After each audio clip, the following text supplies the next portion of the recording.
9वीं और 10वीं जमात के इम्तिहानात रवा माह शुरू होंगे और इस मरतबा पर्चे इलेक्ट्रॉनिक सिस्टम के तहत चेक किए जाएंगे।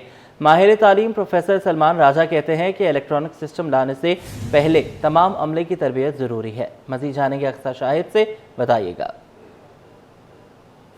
जी बिल्कुल, जैसे कि अप्रैल के महीने का आगाज़ हो चुका है और एक बार फिर से 9 मैट्रिक और इंटरमीडिएट के पेपर जो है वो हमें देखने में आएंगे। हर साल जो है वो यही शिकायत आती है कि रिज़ल्ट जो है वो सही तरीके से चेक नहीं किया गया है और अब ये शिकायत जो है वो बढ़ती जा रही है। हम देख रहे हैं कि इस पे धरने भी जो है वो दिए जाते हैं तुलबा की जानिब से और एक बार फिर से जो है वो पेपर का आगाज़ होने जा रहा है। बच्चे तुलबा भी यकीनी तौर पर परेशान है, पेपर किस तरीके का आएगा और सबसे ज़्यादा उनको टेंशन ये होती है कि वो जो लिख कर आएंगे उसकी चेकिंग सही होगी या फिर नहीं। इस पर हमारे साथ आज बात करने के लिए एजुकेशन एक्सपर्ट प्रोफेसर सलमान राजा मौजूद है। इनसे बात करते हैं और जानते हैं, बताइएगा कि क्या एजुकेशन का हमारा निज़ाम चल रहा है और इस बार कुछ चेंजेस आएंगे हमारे पेपर्स में या फिर नहीं? देखिए, मुझे कोई तब्दीली होती हुई नज़र इसलिए नहीं आ रही कि जैसे आपने भी अर्ज़ किया कि तलबा जो है वो कन्फ्यूज़्ड हैं और ये एक बहुत बड़ी कन्फ्यूजन पेरेंट्स में भी, तलबा में भी पिछले साल भी रही है और जो इवेंट्स हुए थे पिछले साल और वो इस साल भी है। वजह ये कि जो एजुकेशन बोर्ड है, जो गवर्नमेंट है, उसकी तरफ से क्लैरिटी नहीं आती। एक बयान आता है, दूसरा बयान आता है। एक दफ़ा आके कैटेगोरिकली चैनल्स पे आप बयान करें कि भाई ये प्रॉब्लम थी, ये सॉर्ट आउट हो गई, अब हम इस तरीके से जा रहे हैं।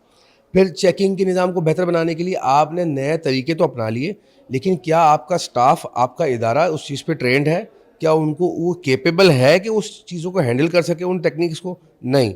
तो अभी मुझे फिर लगता है कि यही कन्फ्यूजन आएंगी और थोड़ी देर बाद देख लीजिएगा, थोड़ी देर बाद आप कि रिजल्ट्स में प्रॉब्लम आ रही होंगी, मार्क्स में प्रॉब्लम आ रही होंगी और तलबा कुछ और बोल रहे होंगे और इदारा कुछ और बोल रहा होगा।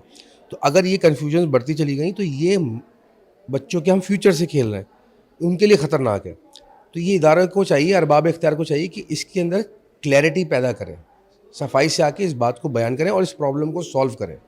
अच्छा, ये बताइएगा, हम देख रहे हैं कि एजुकेशन का निज़ाम इतना अपडेट होता जा रहा है, आर्टिफिशियल इंटेलिजेंस आ रहा है, लेकिन हम फिर भी जो है वो एजुकेशन के लिहाज से काफ़ी पीछे हैं और इस बार स्कैनिंग का सिलसिला चल रहा है तो रिजल्ट तो उस तरीके से स्कैन नहीं होकर बनेगा। देखिए, मैंने अभी एक प्रोग्राम में अर्ज़ किया था कि आप 1980 की गाड़ी ले लें और उससे उम्मीद करें कि वो 2025 की रेस में भागे, ऐसा नहीं हो सकता। आप ऑप्टिकल OCR ये लोग यूज़ करने की कोशिश कर रहे हैं, स्कैनिंग करके पेपर्स के मार्क्स को रीड करके ये लोग रिजल्ट अनाउंस करेंगे। जब जिस पेपर को स्कैन करेंगे उसी पे गलत लिखा होगा, वही पेपर इतना बोसीदा होगा कि वो रीडेबल नहीं होगा। किसी को नहीं पता, सबको पता है कि जो क्वेश्चन पेपर हमारे बोर्ड का आता है वो कितना पीला होता है और वो कितना पीला होता जा रहा है। तो उसकी पीलाहट को ख़त्म करें, अपने माइंड को भी चमकाएं और ये तरीक़ेकार तब अपनाएं बाद में जब आपकी बेसिक सही हो, आपका इदारा ट्रेंड हो। अगर ये नहीं करेंगे तो वो भी कोलैप्स करेगा, वो भी गिर जाएगा निज़ाम।